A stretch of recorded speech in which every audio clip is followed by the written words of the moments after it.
we've been studying this or not. But anyhow, uh, and the title for the lesson that we're looking at is Warning Temptation Ahead. Our scripture reference is coming from 1 Corinthians chapter 10, verses 1 through 13.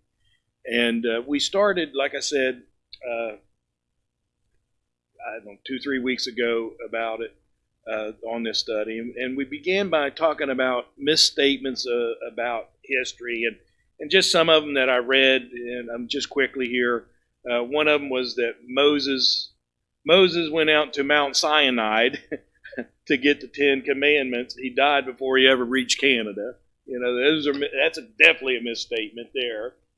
Adam and Eve were created from an apple tree. Okay.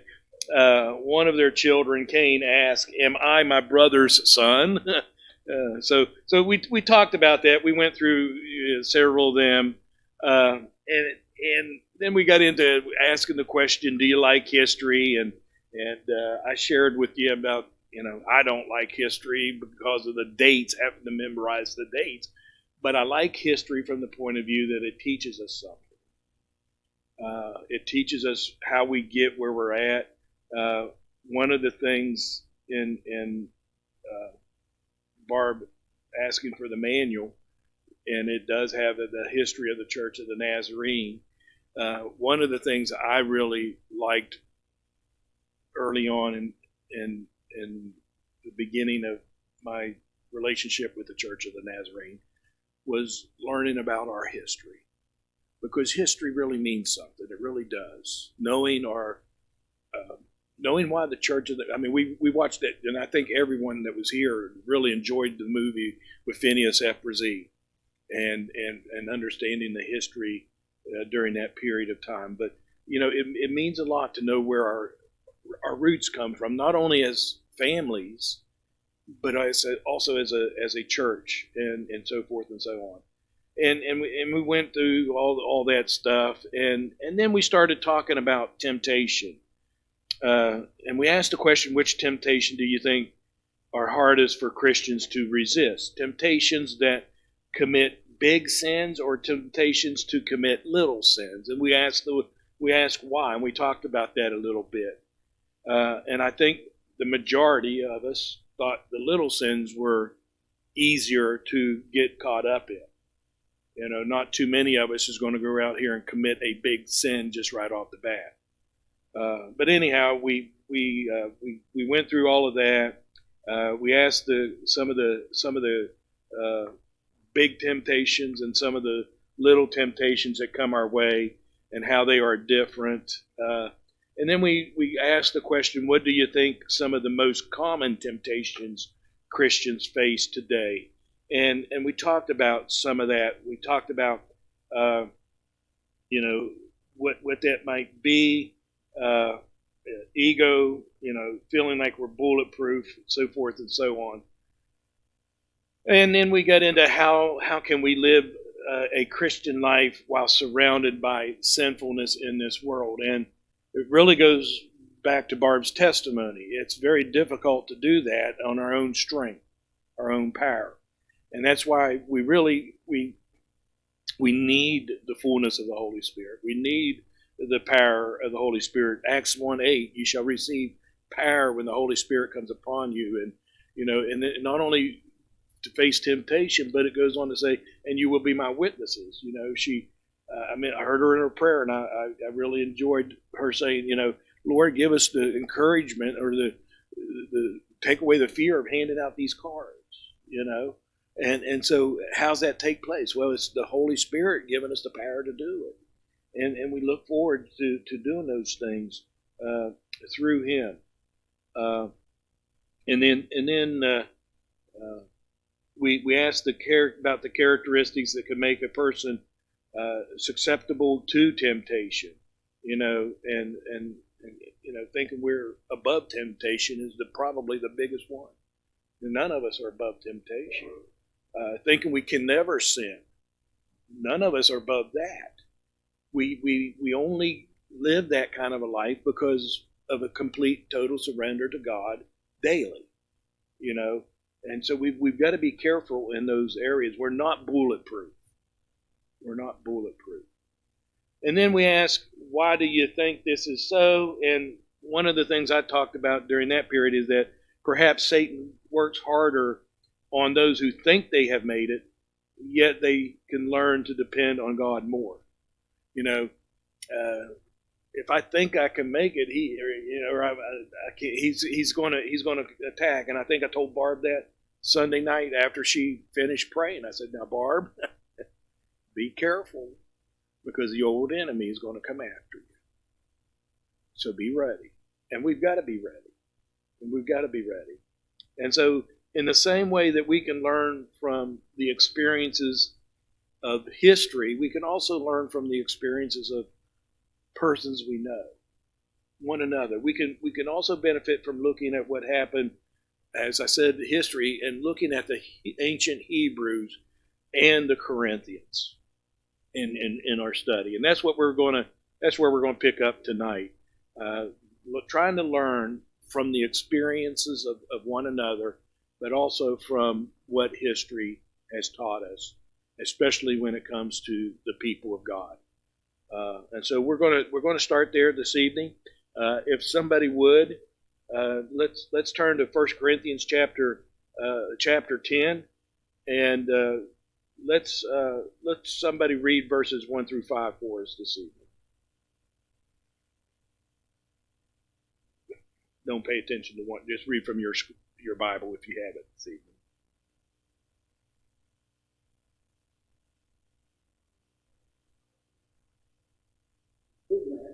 How that our fathers were under the cloud and all passed through the sea, and were all baptized unto Moses in the cloud and in the sea, and did all eat the same spiritual meat, and did all drink the same spiritual drink, for they drank of that spiritual rock that followed them, and that rock was Christ.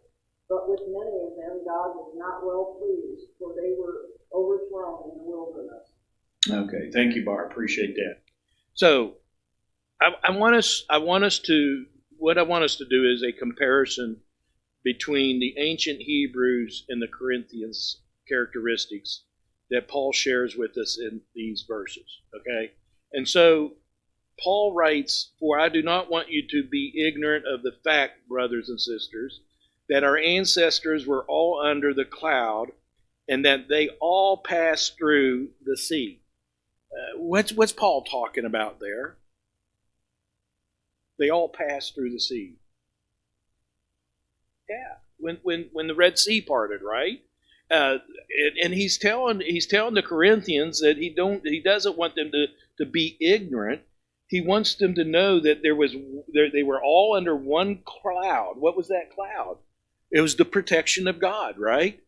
A cloud by day and a pillar of fire by night.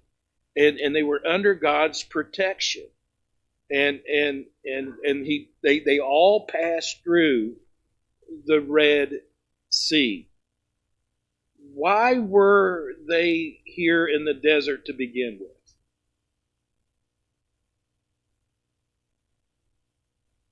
Okay, they had been in captivity. They had been delivered out of that captivity. They were enslaved, if you will, right?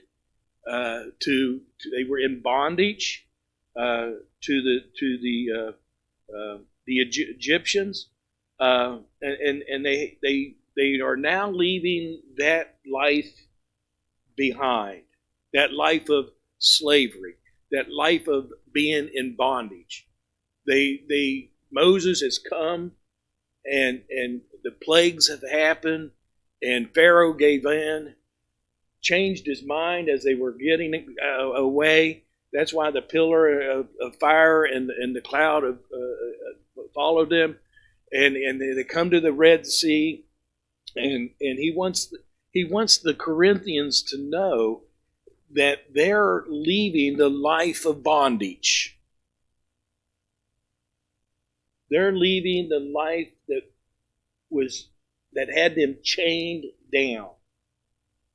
and they were all baptized into Moses in the cloud and in the sea. Think about that. A baptism, if you will. Verse 3, it says, and they all ate the same spiritual food. They had been supplied with, what were they supplied with from God during this period? Manna. Okay, what about the rock? The water, and later, I think it's later on, but they're also supplied with quail. Remember that? Okay, they started complaining about the manna and all this. And anyhow, they all ate the same spiritual food. And that rock, it says, was who? Who does it say that rock was? It says that rock was Christ. Think about that for a moment. Where else do we hear about thirst being filled, right? The woman at the well, right? That's one of the first ones that come to my mind.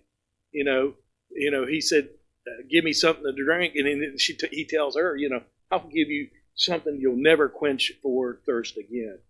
And so Christ is, and I never really seen that before until I studied this again. I've probably seen it before, but my mind is weak. I forget things. But it hit me again when I read this lesson.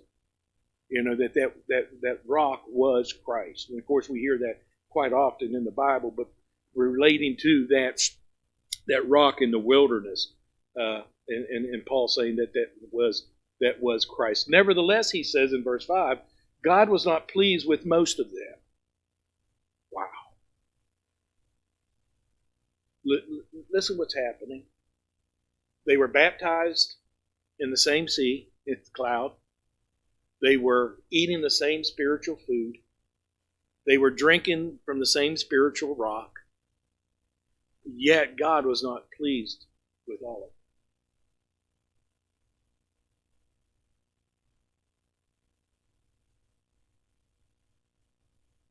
That's not a good statement. I don't like that statement. But it's a statement, I think, that he's telling it to the Corinthians, so he's trying to get a point to that. There may have been Corinthians that were baptized, hearing the same word of God, eating from the same manna, if you will, the Old Testament at this time. Maybe some of the letters. Of course, this letter is being presented to them, so they're reading this letter. Okay, they've been through all that, and like the Hebrew children,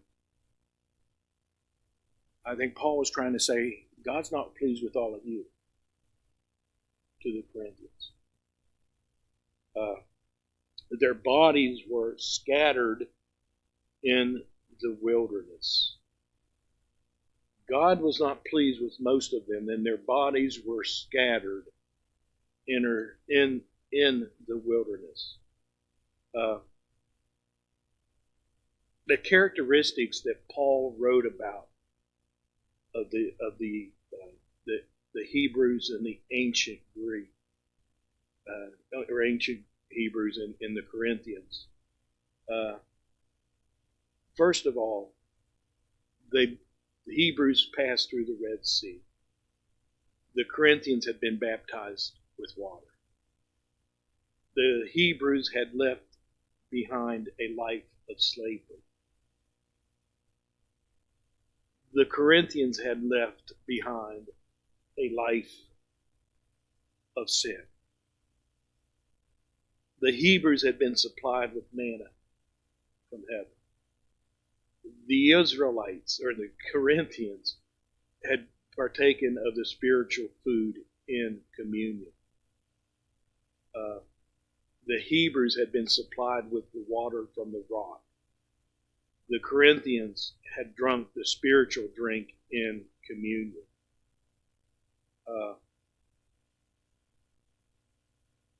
And so you can see how Paul is comparing the characteristics of the Hebrew children and the Corinthians. And really, to some extent, he's comparing the Hebrew children to us. Because we've been through some of the same things. Baptism, the spiritual food, partaking in the Lord's Supper, all these things we too have taken part of. And so let's move on into verses 6 through 10 this evening. And what I want you to do here, I want you to make a list of sins, some unknown group that Paul mentions here that they had committed. We don't know exactly who this group is, but he makes a list of sins and he puts it out there for us. So somebody read that for us. 1 Corinthians chapter 10, verse 6 through 10.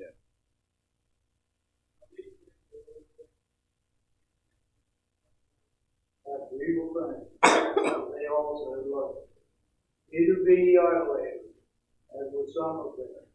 And it is written, people sat down to eat and drink, and rose up to blood.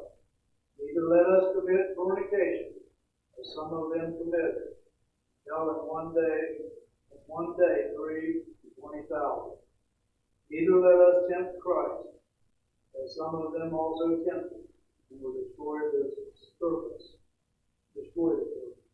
Neither murmur ye, as some of them also murmured, and were destroyed of the destroyer. Okay, thank you, Mike. Appreciate it. So,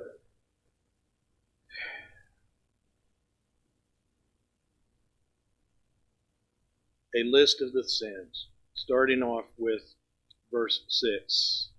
Now these things occurred as examples to keep us from setting our hearts on evil things as they did. Remember, he's giving them a picture of what the Hebrew children went through, and he's giving us a warning. He's giving them a warning. He's giving us a warning of what can happen in our lives if we're not careful. He says, do not be idolaters, as some of them were. Do not be idolaters, as some of them were. As it is written, he says, the people sat down to eat and drink and got up and indulge in revelry. I think that's how you pronounce it, but what is that? It's got an E there. That's what I thought. Yeah. What is that? A lot of times it's like dancing and partying and Living it up, having a good time, noisy festivity, especially when there's drinking involved. And today it would be probably more. Probably was opium and stuff. I'm sure was, around those days. But it's that, going. I mean, you. I don't know how many of you listen to. I think it's Tony Creedy. When you listen to the ball games, there'll be a commercial comes up about this one guy. He gets, he's really getting wild, but he realizes that he can't drink and drive. It's a commercial, talking about not drinking and driving. But it's that party type. And do you think sin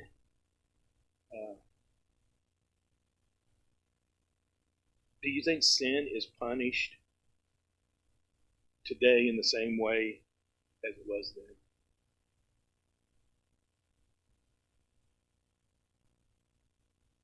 I mean, let's be honest, right? We talk about the opium problem, the heroin problem in our society today, in our state today. It's really rampant, right?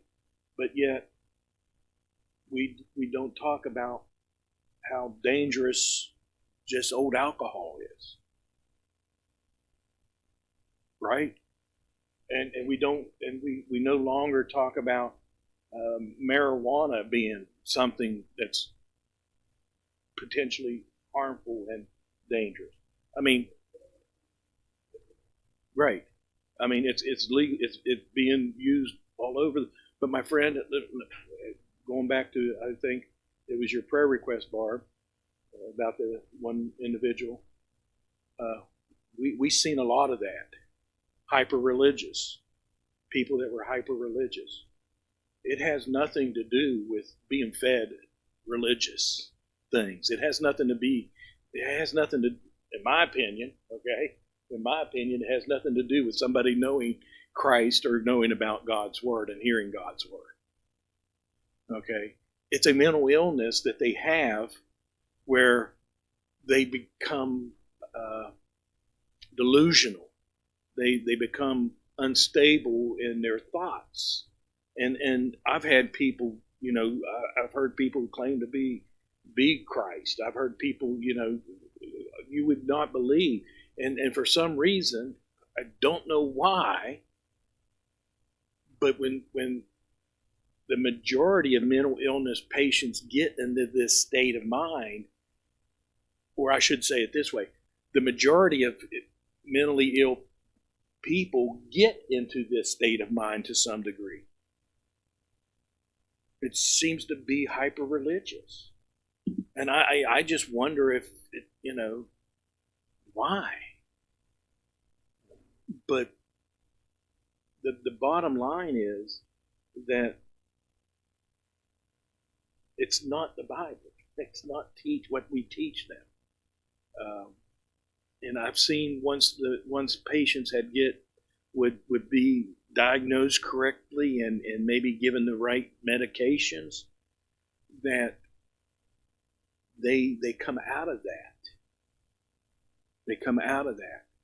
Now, I also know that there's some I kid you not, man, did the hair stand up on my arms and neck and legs and everything else when I heard one individual didn't speak in the voice I knew her to have. Okay, and I guess what I'm leading up to here, church, is that we can't dabble with things that alter the minds no matter what it is. If it affects the mind in some way, it's got to have a chemical in it to make it affect the mind. Tobacco is not just tobacco anymore. Marijuana, it affects people. You can't tell me it doesn't. Okay? Alcohol is no good for you. It alters the mind. It does things to the mind. And that's not the state God wants us in. I don't know where I got that from tonight, but that's where it went, and I'm going to stick with it. And I approve that message. Okay? But, we got to be careful. We got to be careful in living that type of lifestyle. We should not commit sexual immorality. Okay? As some of them did. And in one day, 23,000 of them died. Verse 9, we should not test Christ. I don't know. I can only think of one place where God says, test me on this. And that is with the giving of the tithe in Malachi. What's it mean to test Christ? Go ahead, Linda. To what? Okay. Elaborate on it. Do what he's saying to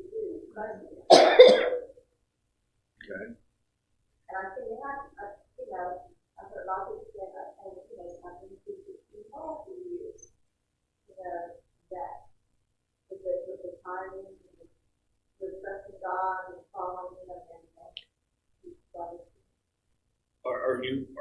Is it like the fleece? Is that what you're saying? If God is showing us what He wants and we throw a fleece out, like, Lord, if this is your will, really, if this is your will, then make the cloth damp on the, what's that? What is that really? What is that really? When we are doing that?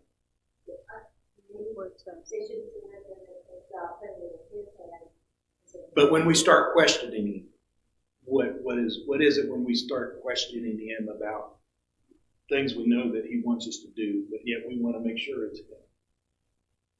Isn't it a lack of faith in our part? Yeah. Doubting. But isn't doubting a lack of faith? Yeah. Okay. And so, yeah. And I think, I also think of Christ when He was being tempted of Satan, and He says, throw yourself off of the pinnacle in the temple, and let and what's Jesus say? I shall not tempt the Lord your God, right? And that's putting Him to the test. And then He says, as some of them did, and were killed by snakes. You remember that story, right, in the Old Testament, where they was killed by the snakes because of their doing their sin and taken through all that. And then verse 10, he says this. He says, and do not grumble. How'd your version say it, Mike? Complain, was it? You remember? Was it murmur? Yeah. I like grumble better. Yeah. Murmur to me can be like underneath your breath, Grumbling is a little more outspoken. Do not grumble.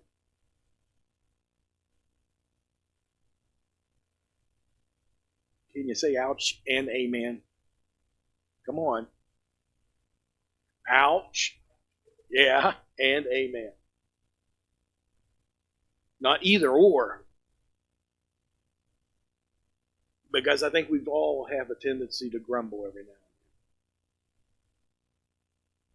and then. Especially when things aren't going our way.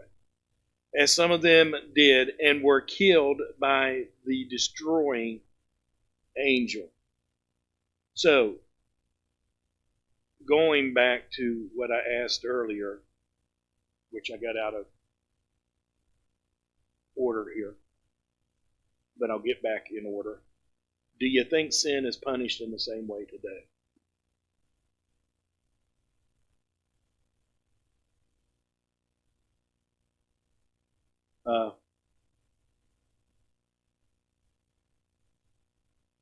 Anybody else? Do you think sin is punished in the same way today?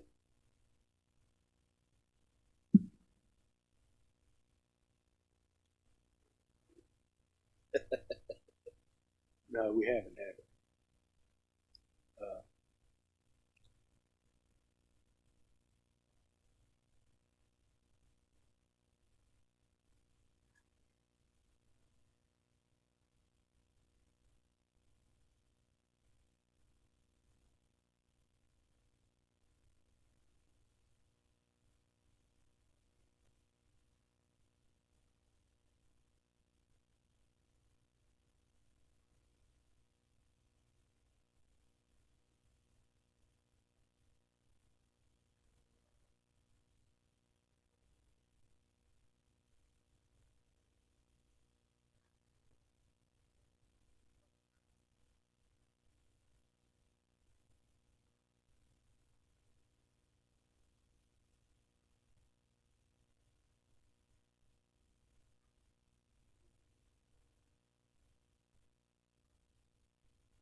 And also we got to remember that when we're talking about the Hebrew children,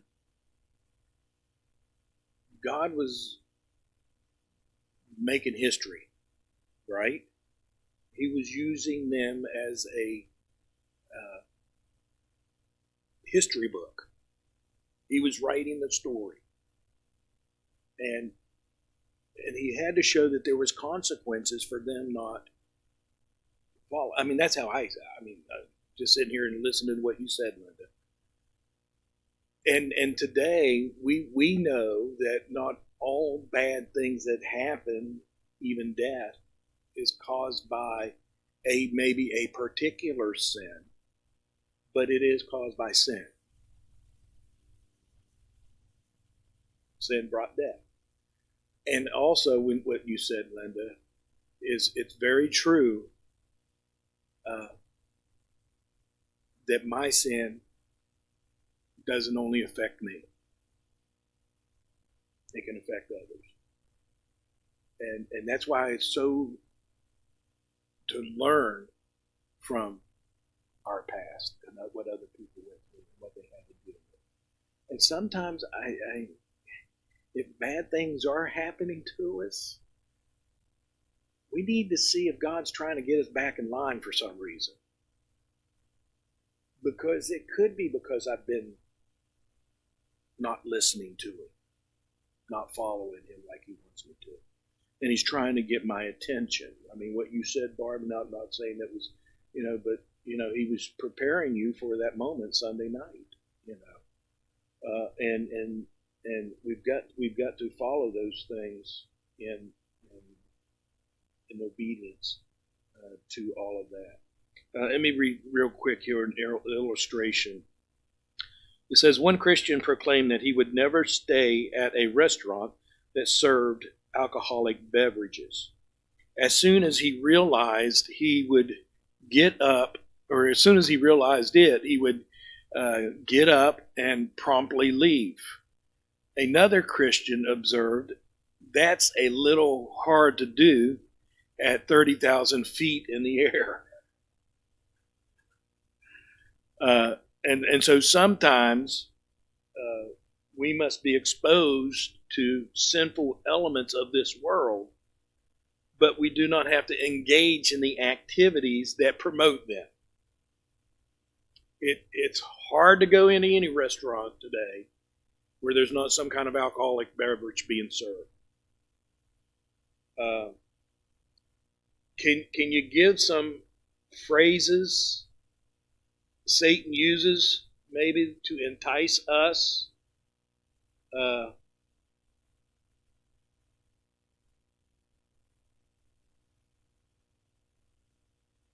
Can you give some phrases that Satan uses to entice a Christian to sin?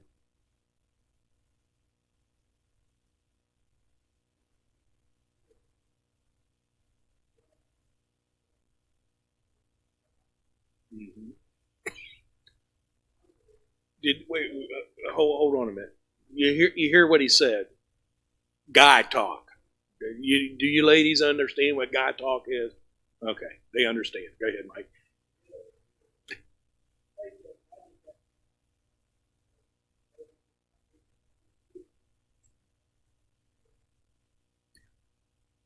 When I was in the Guard, and we'd go on 2-week stuff, or even regular Army. Well, of course, regular Army, I participated in it. I wasn't a Christian.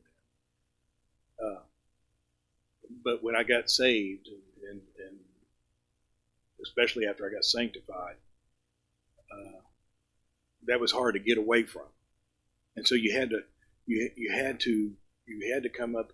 I would read my Bible in my bunk, and I think it made a statement just doing that to a lot of people, But it is difficult.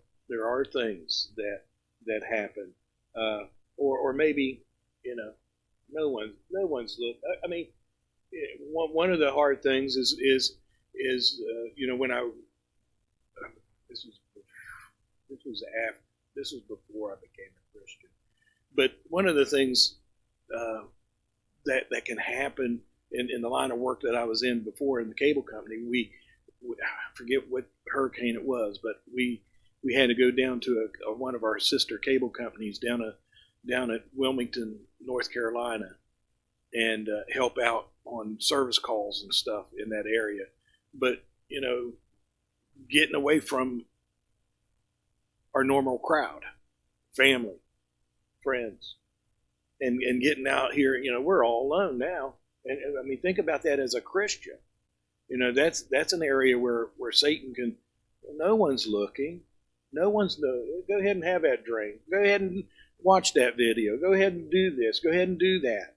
And we it's ways he can, he can tempt us, and no one will know. It won't hurt anybody, and so he does it. It's just one time. It's just one time. All right, if we're going to finish tonight, I guess we're going to have to get on with the rest of I don't know what's happened here. 11 through 13. Somebody read those verses for us.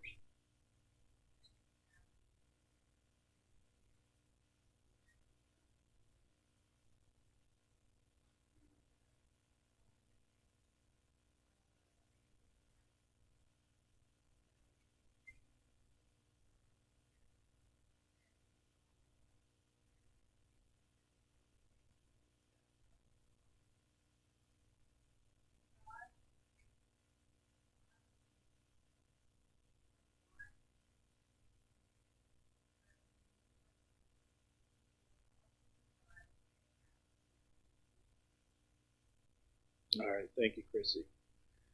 Real quick here, because I do want to get through this tonight, and it's just now 8:00.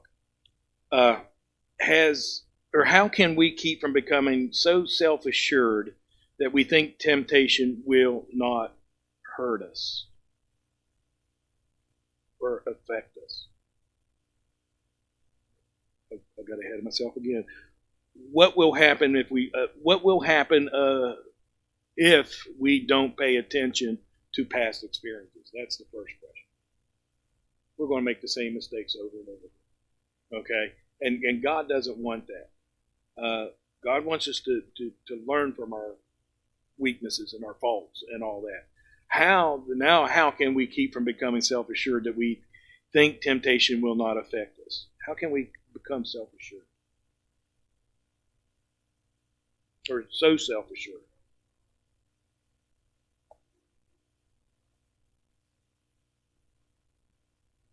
And we got to realize He's powerful. He's not the same as God in power, okay? But He is powerful, and he can manipulate, and he can do some things to us. Yeah, greater is He. Yeah. How has God made a way so that you and I can stand up under temptation? His Word. Go back to verse 13.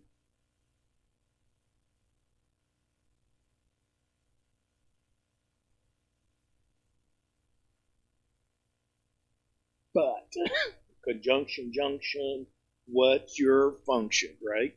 Okay? He won't let you be tempted beyond what you are able to bear. But with the temptation will also make the way of escape, that you may be able to bear it. I want you to grab a hold of that tonight. He will not let you be tempted more than you can bear, but to keep from doing that, He doesn't all of a sudden come up in the middle of this temptation and say, well, here's a way out. He says, along with the temptation. So whenever temptation hits us, there's also the way out provided for us. For who what was his name? Oh my goodness. The guy of many collars, his coat of many collars. Jacob. Jacob in the hands of Potiphar's wife, right? I mean, she's got him in the room all to herself, and she grabs a hold of him, and what does he do? He runs. leaves his coat behind. He run out of his coat, church. He ran out of his coat. And sometimes we have to just run from the temptation. God provided a way out from him. Boogie on out of here. Okay? And so it's along with the temptation. In fact, 2 Peter chapter 1, verse 3 and 4 says, listen to this. I love this verse. His divine power has given to us all things that pertain to life and godliness. Not my strength, but His divine power has given us everything that pertains to a life of godliness through the knowledge of Him who called us by glory and virtue, by which have been given to us exceedingly great and precious promises, that through these you may be partakers of the divine nature.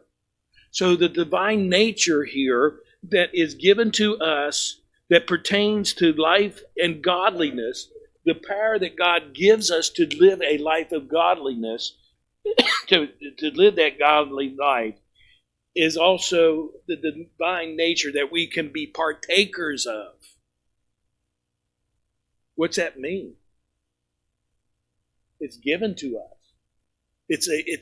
When we're saved and sanctified holy, we've got that divine nature in us.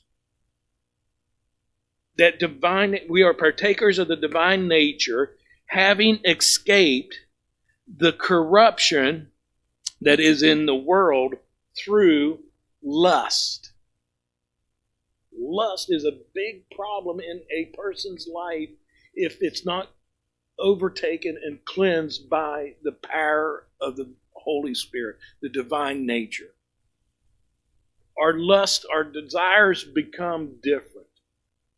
Our desires are to please God. Amen? Our desires is to be what He wants us to be. It's no longer the selfish things that it comes up. And how does resisting temptation make a Christian stronger to face the next trial? It builds our faith. Amen? Hey, God help me in this. I know He can help me in that. He got me through this temptation. He can get me through the next. And it just continues to build our faith. And temptation is a constant reality in our lives. If you're not being tempted, I don't want to be mean and nasty here, but if you're not being tempted, we need to check our relationship with God. Because temptation hits all of us. It hit Christ. And so it's a constant reality, but God has provided us a way to overcome it, and that's through the power of the Holy Spirit. And so being around those who had worshipped the false gods at the banquet was a real deterrent to the faith of some of those of the Corinthian church, especially the spiritual immature and the overconfident old-timers. We are more likely to understand the weaknesses of new Christians, but what about seasoned Christians? Sometimes we don't realize that even the pastors have temptations and have weaknesses. And we think they're supposed to be on a pedestal and don't do anything wrong, and that's wrong. Okay? I faced the same. What's it say about Christ? He was tempted in the same way that you and I are tempted, but yet was without sin. Okay? That's Jesus Himself. And is there any pastor higher than Him? No. If there are, then they've got a sin problem. And that's pride. And so temptations, some of the ways temptation can change Christians as we grow older, it may not be the same temptation when we were young, but what are some of the ways that temptation can hit the older Christian?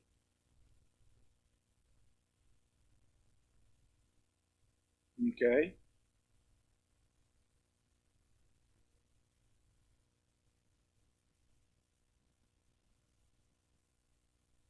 Okay. Let me read this and then maybe talk about it a little more. The author writes this: older people, even longtime Christians, are faced with new and different temptations late in life. Often the temptations involve not deeds such as stealing or lying, but a questioning of the very basis of their faith. At a time when the experience failing health, or at the time they are experiencing failing health, the death of a spouse or a friend, loneliness, financial difficulties, and a loss of independence, Satan sometimes tempts them to question what they have taken for granted all of their spiritual lives.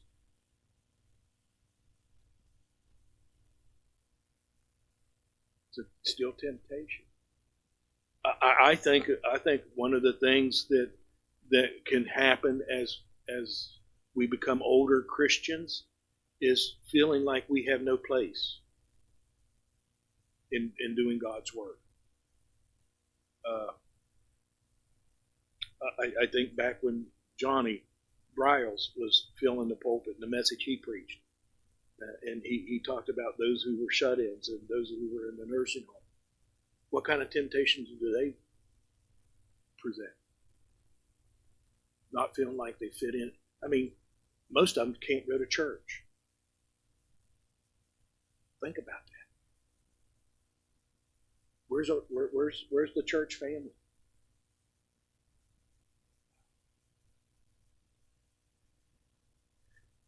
Realizing that temptation is a lifelong problem, and what actions can we take to prepare and to help others? Well, the shut-ins and the nursing homes being involved, and I mean, it's such a blessing. It really is. You think you're there to bless them, but they end up blessing you in the nursing home. How can we help each other? Prayer, right? Encouragement. We talked about, our words there Sunday, speaking words of life and not words of death. Encouraging one another. And so there's so many things that you and I can do to help others along the way. I must tell Jesus. I'm not going to have Linda come and play this because it's already 15 after, and I apologize for that, but I wanted to get through this. But let me just read the words. I must tell Jesus all of my trials. I cannot bear these burdens alone. In my distress, he kindly will help me. He ever loves and cares for his own. I must tell Jesus. I must tell Jesus. I cannot bear these burdens alone. I must tell Jesus. I must tell Jesus. Jesus can help me. Jesus alone. I must tell Jesus all of my troubles. He is kind, compassionate friend. If I but ask him, he will deliver. Make of my troubles quickly an end. Tempted and tried, I need a great Savior, one who can help my burdens to bear. I must tell Jesus, I must tell Jesus. He all my cares and sorrows will share. Oh, how the world to evil allures me. Oh, how my heart is tempted to sin. I must tell Jesus, and he will help me over the world the victory to win. I must tell Jesus. I must tell Jesus. I cannot bear my burdens alone. I must tell Jesus. I must tell Jesus. Jesus can help me. Jesus alone. You see, that's the answer to overcoming temptation. And we can live victoriously over sin. But it requires a daily walk with our Lord. And church, we've got a powerful message of holiness. that we cannot let go of. We've got to hold on to what God teaches us about the holy life. And we can be partakers of the divine nature, and we cannot escape temptation. Why? Because along with the temptation, He's already given us an out. All we have to do is take that out. I thank God. Any thoughts, any questions? May not have the answers, but we'll get it for you.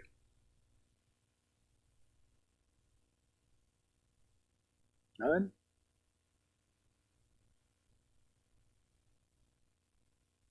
I know I'm not that good of a teacher, so come on.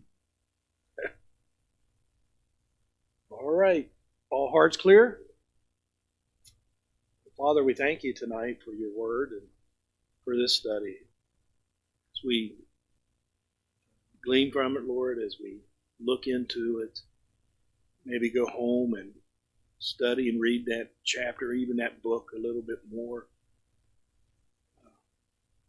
May we learn from not only the Hebrew children, but the church of Corinth, the Corinthians.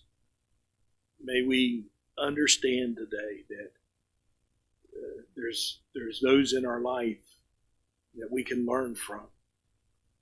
We all know individuals who have went down the wrong path, and we've seen how not only their lives were a mess, but some have even made a mess of others.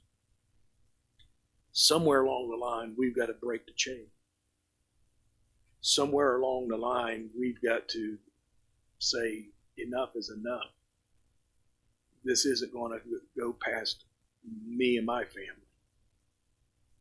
And we got to make the change. And Lord, the best change in anyone's life is coming to the saving, sanctifying power of the Holy Spirit.